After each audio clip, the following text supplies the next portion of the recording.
Chemical kinetics chapter 4 है, रासायनिक बलगति की। किसे कहते हैं रासायनिक बलगति की? रासायनिक बलगति की भौतिक रसायन की वह शाखा है जिसमें हम किसी अभिक्रिया का वेग, उसको प्रभावित करने वाले कारक और अभिक्रिया की क्रियाविधि का क्या करेंगे? अध्ययन करते हैं। तो यहाँ पर अभिक्रिया का वेग किसे कहते हैं? तो सबसे पहले हमें पढ़ना पड़ेगा कि किस तरह की अभिक्रियाओं पर यहाँ हम इस चैप्टर में बात करेंगे। तो यहाँ पर होता है कि केमिकल काइनेटिक्स में केवल उन अभिक्रियाओं को लिया जाता है, उन अभिक्रियाओं का प्रयोगशाला में अध्ययन किया जाता है जो मॉडरेट वेग से होती है, यानी कि मध्यम गति से होती है। ना तो बहुत ज्यादा स्लो होती है और ना ही बहुत ज्यादा फास्ट होती है। मध्यम गति से होने वाली रिएक्शन क्यों ली जाती है?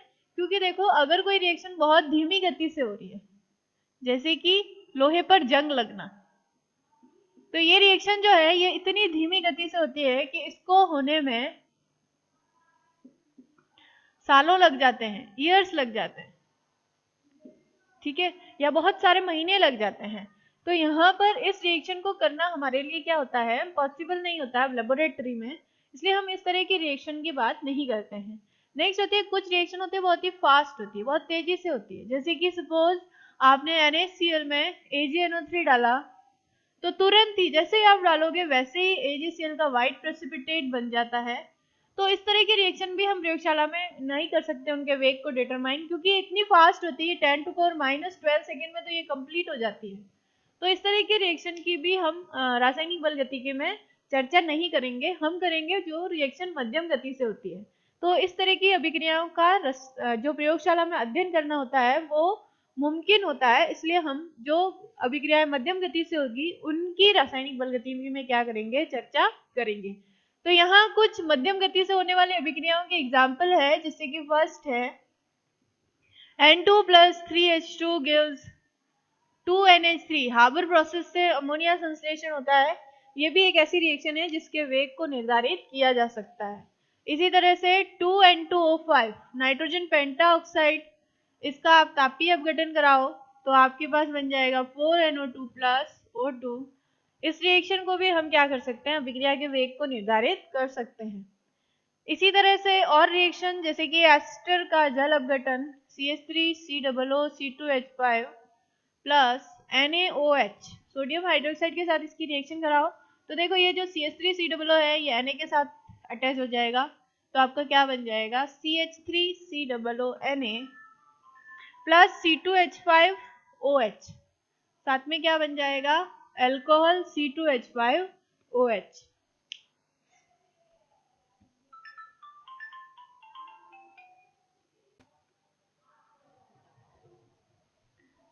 तो एस्टर का जल अपघटन जो है वो भी इस तरह की रिएक्शन है जो मध्यम गति से संपन्न होती है। तो उसकी अभिक्रिया का वेग जो है वो हम अभी लेबोरेटरी में क्या कर सकते हैं? फाइंड आउट कर सकते हैं। इस तरह से और भी अभिक्रियाएं हो सकती है, जैसे कि H2 + I2 gives 2HI, और सुक्रोज जो होता है C12H22O11, और अगर इसका आप जल अपघटन कराओ तो क्या बनता है? ग्लूकोज और फ्रक्टोज C6H12O6 प्लस C6H12O6। आपको पता है कि ग्लूकोज और फ्रक्टोज दोनों का फॉर्मूला सेम होता है, लेकिन स्ट्रक्चर क्या होता है? अलग अलग होता है। तो यह है ग्लूकोज और यह है फ्रक्टोज।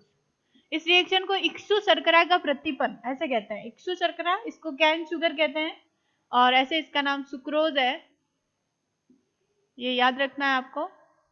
और प्रतिपन कहते हैं, मतलब कि ये किसमें बदल जाता है? ग्लूकोज और फ्रक्टोज में। तो इन रिएक्शंस का हम अध्ययन करेंगे इस चैप्टर में। इनकी अभिक्रिया का वेग कैसे निर्धारित करते हैं।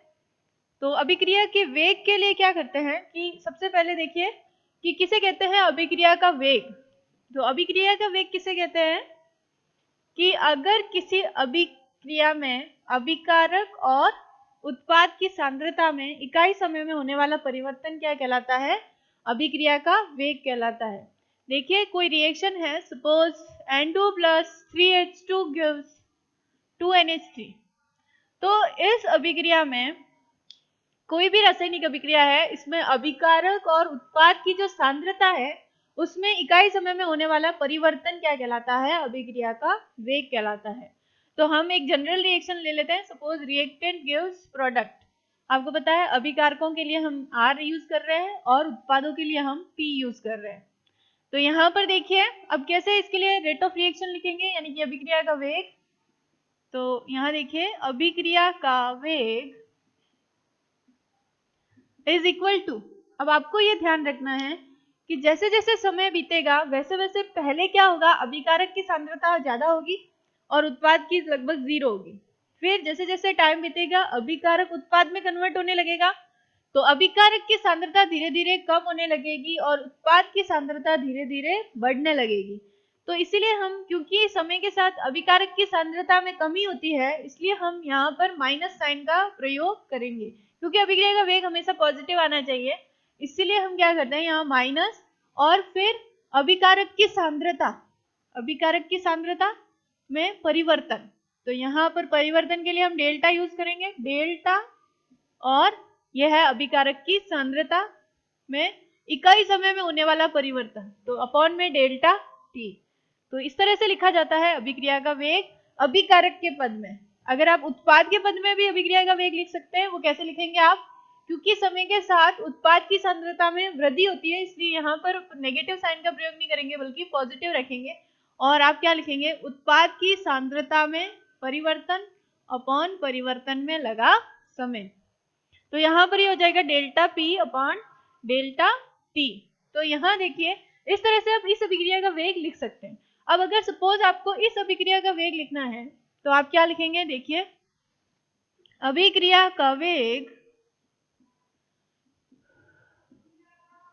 इज इक्वल टू, यहाँ देखो N2 जो है इसके 1 मोल है और H2 के कितने हैं 3 मोल और NH3 के कितने हैं 2 मोल।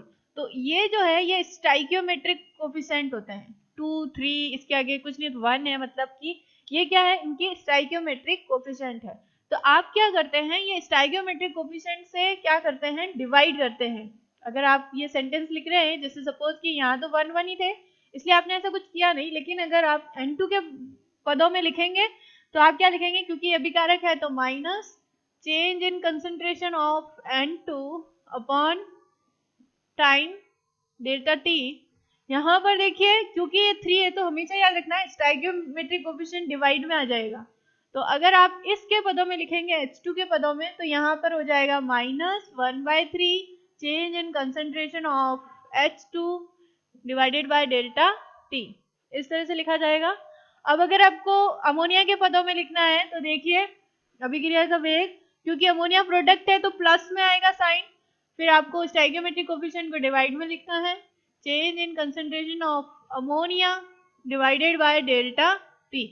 तो इस तरह से आप लिख सकते हैं अभिक्रिया का वेग इस रिएक्शन के लिए। अब आप किसी भी रिएक्शन के लिए आपको अभिक्रिया के वेग पूछ सकते हैं, तो आपको ये पहले फॉर्मूला बनाना आना चाहिए, उसके बेसिस पर आप क्वेश्चन सॉल्व करेंगे। तो यहाँ पर मैं एक दो रिएक्शन और आपको करके बता देती हूँ। सपोज कि H2 plus I2 gives 2HI, इसके लिए आपको अभिक्रिया का वेग लिखना है, अभिक्रिया का वेग, और इसको शॉर्ट में ना ROR भी लिखते हैं, रेट ऑफ रिएक्शन, ठीक है। तो यहाँ पे क्या हो जाएगा, देखिए concentration, change in concentration of H2 delta T, ये माइनस आ जाएगा क्योंकि अभिकारक है, अगेन माइनस I2 की कंसंट्रेशन, यहाँ ब्रैकेट का मतलब क्या है, सांद्रता, इसलिए आपको ये मैंने बार बार ब्रैकेट यूज किया हुआ है, upon delta t is equal to, यहाँ पर देखिए क्योंकि ये 2 है स्टाइकियोमेट्रिक कोफिशिएंट तो ये डिवाइड में चला जाएगा और ये प्लस होगा क्योंकि ये उत्पाद है, और यहाँ पर आ जाएगा change in concentration of hydrogen iodide divided by delta T.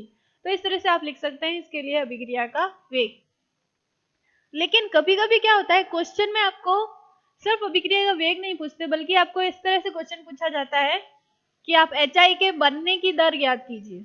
जब ऐसा कभी क्वेश्चन आए कि HI के बनने की दर ज्ञात कीजिए या H2 के घटने की दर ज्ञात कीजिए या उसके कम होने की दर ज्ञात कीजिए, तो इसको कहते हैं ना अपीयरेंस और डिसअपीयरेंस, इसके बनने की दर और इसके घटने की दर ज्ञात कीजिए। तब इस तरह के क्वेश्चन आए तो आपको हमेशा ध्यान रखना है कि सपोज आपको कहे कि HI के बनने की दर ज्ञात कीजिए, हाइड्रोजन आयोडाइड के बनने की दर ज्ञात कीजिए, अगर ऐसा क्वेश्चन आ जाए तो देखिए आप क्या करेंगे, यहाँ पर आप ये स्टाइकियोमेट्रिक कोफिशिएंट वाला पद नहीं लेंगे, मतलब आप स्टाइकियोमेट्रिक कोफिशिएंट से डिवाइड नहीं करेंगे। यहाँ पर सिंपल बनने की दर क्या हो जाएगी, change in concentration of HI upon delta T, ये हो जाएगी बनने की दर। और यहाँ पर आप मोड लगा देंगे क्योंकि ये हमेशा क्या आएगी, पॉजिटिव, क्योंकि ये तो वैसे ही कह दिया कि ये बन रहा है, तो बन रहा है तो ऑब्वियस पॉजिटिव ही होगा, सांद्रता बढ़ेगी। और अगर आपको H2 के घटने की दर पूछ ले तब भी आप क्या करेंगे, यहाँ पर स्टाइकियोमेट्रिक कोफिशिएंट का यूज नहीं करेंगे, सिंपल ये क्या होगा, delta H2 upon delta T, और यहाँ आप मोड लगा लेंगे क्योंकि हमेशा मोड का मतलब होता है पॉजिटिव, वैल्यू पॉजिटिव में आनी चाहिए। तो यहाँ क्योंकि घटना वर्ड पहले ही यूज कर लिया, इसलिए यहाँ माइनस लगाने की जरूरत नहीं है। तो इस तरह से आप क्वेश्चन सॉल्व करेंगे अगर आपको बनने और घटने की दर पूछ ले तो। इस तरह से आप अभिक्रिया का वेग निकाल सकते हैं।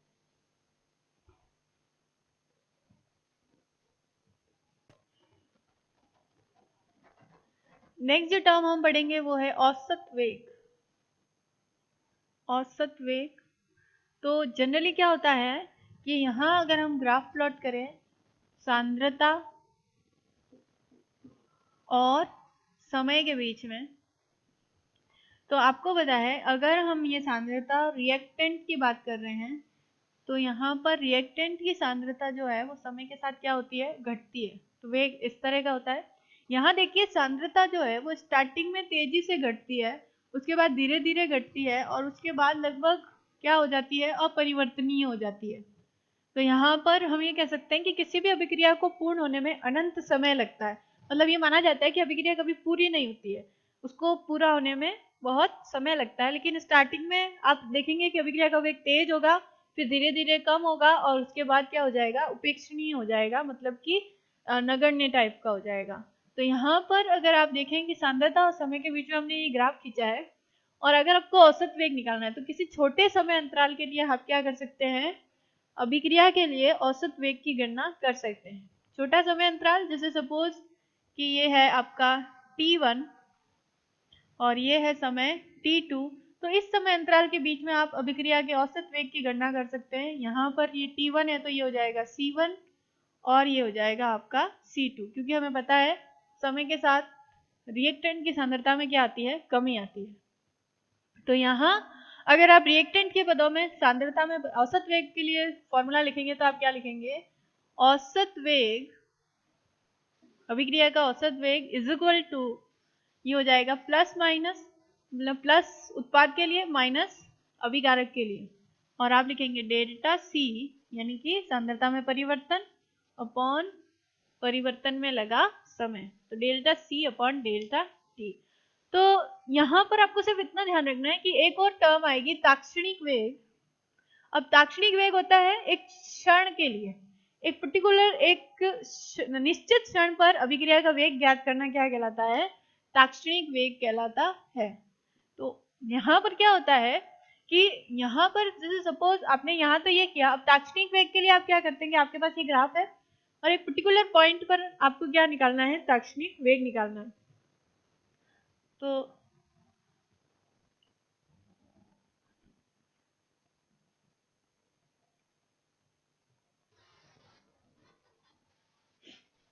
तो सपोज आपको P पॉइंट पर क्या निकालना है, अभिक्रिया का वेग निकालना है, तो आप क्या करेंगे, इस पॉइंट पर एक स्पर्श रेखा खींचेंगे और इस स्पर्श रेखा का जो स्लोप होगा, इस स्पर्श रेखा का जो स्लोप होगा वो क्या होगा, tan थीटा, और वो ही क्या होगा, इस अभिक्रिया का इस पॉइंट के लिए ताक्षणिक वेग होगा।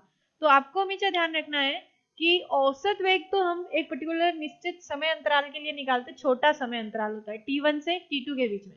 ताक्षणिक वेग जब हम निकालते हैं तो किसी निश्चित क्षण पर निकालते हैं कि भाई पर्टिकुलर इसी क्षण पर आपको क्या चाहिए, ताक्षणिक वेग चाहिए। तो आप उसके लिए प्रोसेस क्या फॉलो करते हैं, आप इस पॉइंट पर क्या निकालेंगे, एक स्पर्श रेखा ड्रॉ करेंगे और उस स्पर्श रेखा का जो स्लोप यानी कि ढाल होता है, जिसको हम क्या कहते हैं, tan थीटा, और वही क्या होगा, ताक्षणिक वेग। तो आप क्या लिख सकते हैं, ताक्षणिक वेग इज इक्वल टू स्लोप या ढाल is equal to tan theta, और is equal to tan theta is equal to क्या होगा, प्लस माइनस, और आप क्या करेंगे डेल्टा, क्योंकि वो जो सांद्रता में परिवर्तन होगा वो बहुत ही कम होगा क्योंकि एक निश्चित क्षण पर है, तो सांद्रता में परिवर्तन बहुत छोटा हो जाएगा, तो आप डेल्टा के बजाय उसमें क्या लिखेंगे डी। बस ताक्षणिक वेग औसत वेग में यही अंतर है, औसत वेग में आप डेल्टा यूज करेंगे जबकि ताक्षणिक वेग में आप डेल्टा की जगह डी यूज करेंगे।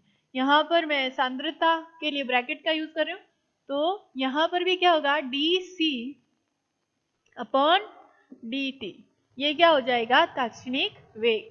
तो बस ये चेंजेस है औसत वेग में और ताक्षणिक वेग में, आपको याद रखना दोनों अलग अलग तरीके से क्या किए जाते हैं, फाइंड आउट किए जाते हैं। अब सपोज कि आपको अगर कोई रिएक्शन दे दे कि N2 plus 3H2 gives 2NH3 और इसके लिए ताक्षणिक वेग अभिक्रिया का ज्ञात कीजिए, तो आप क्या लिखेंगे, अभिक्रिया का यहाँ पर देखिए जो लिमिट होती है डेल्टा टी की वो छोटी कर दी जाती है और लिमिट लेकर हम क्या कर देते हैं, इसको 0 मान लेते हैं, ये अवकलन है इसका, ठीक है।